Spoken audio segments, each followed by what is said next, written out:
All right, guys, so Dead Island 2. Dead Island 2 has been in development for more than a decade at this point, being announced all the way back in 2014. Expectations are high, I admit, especially for a game that's in a crowded genre like zombie games. So Dead Island 2 needed to be different, needed to be unique, and it needed to be worth the 9-year wait. And I can say after playing for a little bit, my first impressions are that it is not worth the 9-year wait. Oh my god, you're Emma John, right? And Robert Steele? Can I get a selfie? This is 7-1 Happy, code zero. We have a second passenger.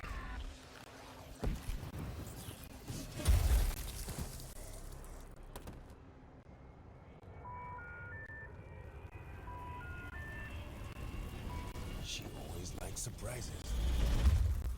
So let's just start with the very first cutscene, literally the very first cutscene. These are where your characters are first introduced into the game. You can choose from 4 or 5 different characters, and they all have different play styles. You know how it works. So the very first character, very first cutscene when you hit new game, character is running away from zombies to a military checkpoint. Okay, no big deal. She runs up. One guard opens the door. They start having a conversation, a very casual conversation, while there are zombies behind this person slowly walking towards the gate, and both of them. Okay, there are also guards in the background, maybe 25-30 feet away, who are just watching this whole interaction happening. Okay, let's fucking go, man. Identify as human. Where the hell did you come from? Long Beach. I gave up my seat. It's gotta be 20 clicks. Then zombies start running towards them. Okay, not 1,000 yards away, not 100 yards away, 50 feet, 40 feet maybe, as they continue having this casual conversation like she's just asking for directions. Okay, and then she walks in. Soldier starts firing his machine gun, which is fair, but Through them? Can't catch me.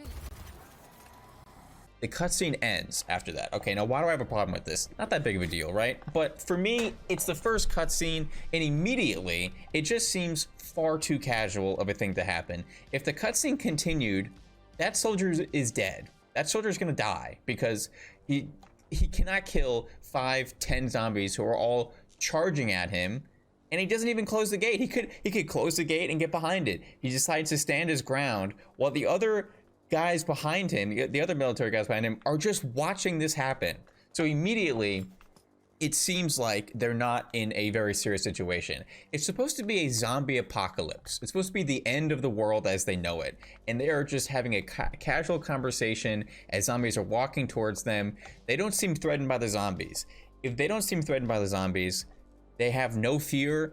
I don't have any fear. I don't feel threatened by the zombies. The zombies are not a threatening force anymore. Even when 5 are running at you, it's a casual conversation while zombies are running at you. It just is so off-putting as the very first cutscene of the game. Now, zombie games are usually broken down into one of 2 categories. You have the more survival, horror, hardcore zombie games, more like Dying Light, where it's supposed to be scary. You know, you're gonna have jump scares. Survival is going to be difficult. You know, you should be afraid of zombies in the game. Then you have the more kind of wacky, casual, humorous games like Dead Island is kind of known for, more Left 4 Dead type. The problem is, Dead Island 2, I think, is trying to do both, or they certainly have elements of both in the game.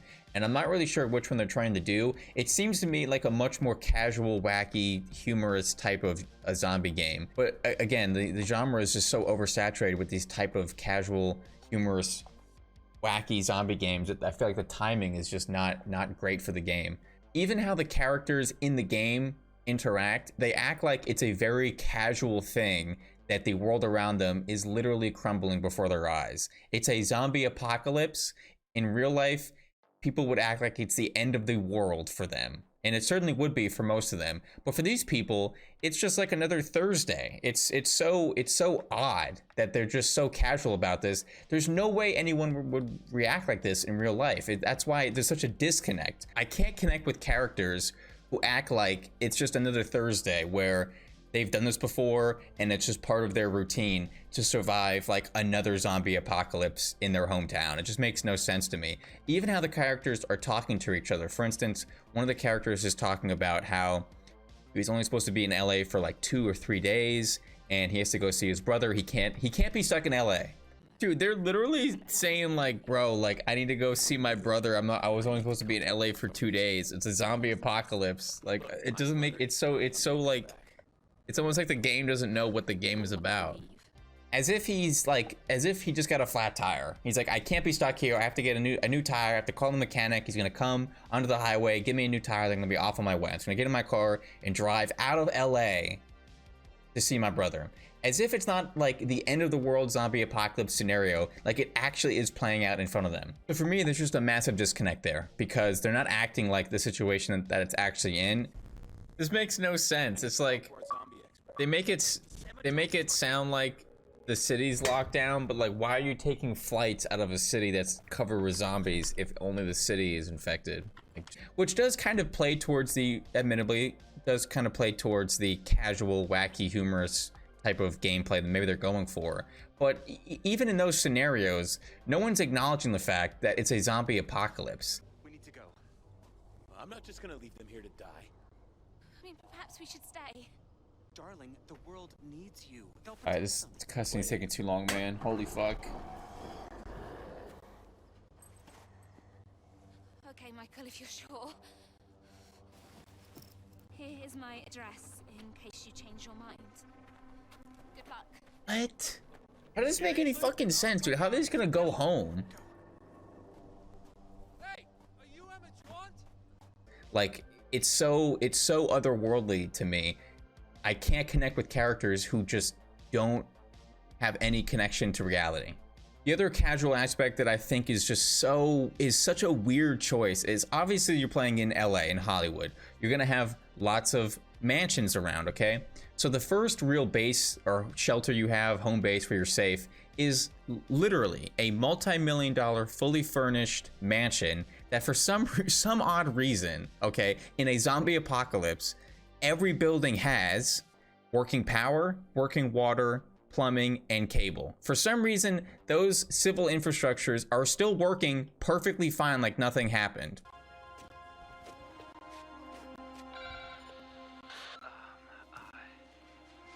Who's out there?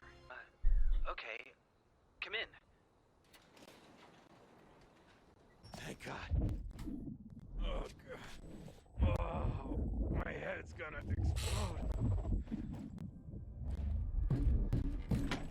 Get in. It's crazy's everywhere. Three gases will be clear my guts off the drive. Fuck. I feel like in a real scenario like this, those things would be like one of the first things to go, okay? There's no police. There's no firefighters. There's no civil engineers, civil services. Again, this plays towards the casual gameplay. I understand. The character intro is also very quick. The whole intro to the game is also very quick. Characters, scenario, extremely quick. You can't make a connection with anybody. You have to kind of make it as you go. But for instance, there isn't any backstory about literally how it all started.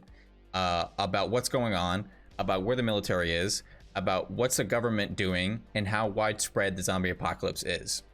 Dude, this fucking storyline is so mid. I can't believe they took 10 years to write this. Holy shit. So it's hard to connect to characters with zero backstory and a world or a scenario where you have no information about it. Basically, all you know is the zombie apocalypse, you're immune, and you have to fight to survive, kind of. You have to fight to survive from your like fully furnished, working power, working water, cable, plumbing, multi-million-dollar mansion. I don't get like just like the annoying thing, like there's no background, there's no like what happened, what's going on, where is everybody? You just kind of pop into this. Yeah, like you have no backstory, like it's kind of weird. I'm already like immediately not attached to the world or the character. The game is also extremely painfully predictable. Someone else made it. Dude, he's definitely a fucking zombie. Let's see, he's making growling noises, he's fucking jittering up and down. What do we think? Zombie? Oh. Up or down? Gone deaf too. Wow. Can't believe it. She's alive. She's definitely a fucking zombie. Look at her face, dude. Give me a hand here. Come on. Come on. Dude, look at her face. Hey, can you hear me? I got some water. She's definitely a fucking zombie, man. See if you can drink this a little. Jesus. Dude, I feel like I told you this.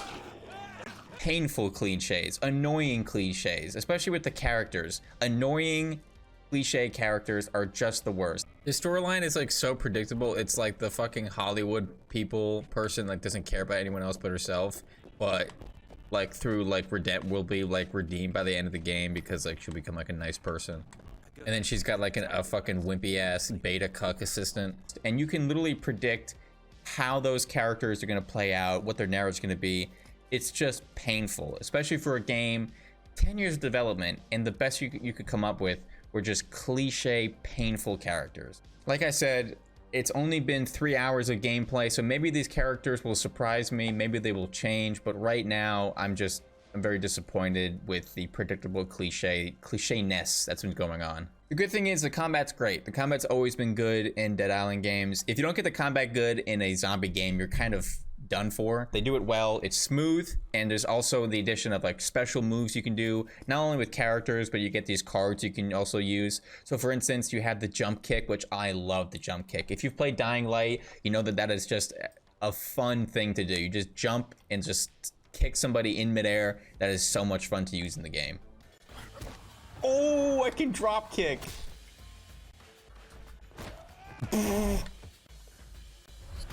Oh my god, this drop kick is so much fun, man. You just like sprinting people and fucking drop them. Wait. I'm gonna let him get up. I'm gonna put him through the window. Let's go. And obviously, of course, the game is co-op. It's gonna be a lot more fun, of course, if you're playing with people you know, with friends. Get him. Come here, boy. Double kick. Yo! Yeah. We fucking double drop kicked him. Let's go. The problem is you can't assume that everyone's gonna have people to play with, to play co-op.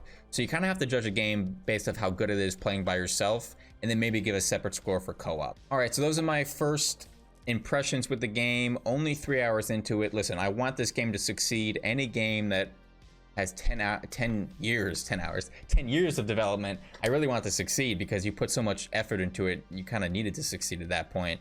But it's hard to say that I'm anything less than disappointed right now with the game. I'm gonna keep playing it, obviously. I'll finish the game, may do a full review compared to this video, see how it changes, but I really hope it does well financially. I certainly hope the game gets better because I bought the game. But we'll see. But again, disappointed so far with the first impressions. But yeah, so those are my first impressions, and I'll see you guys on the next one.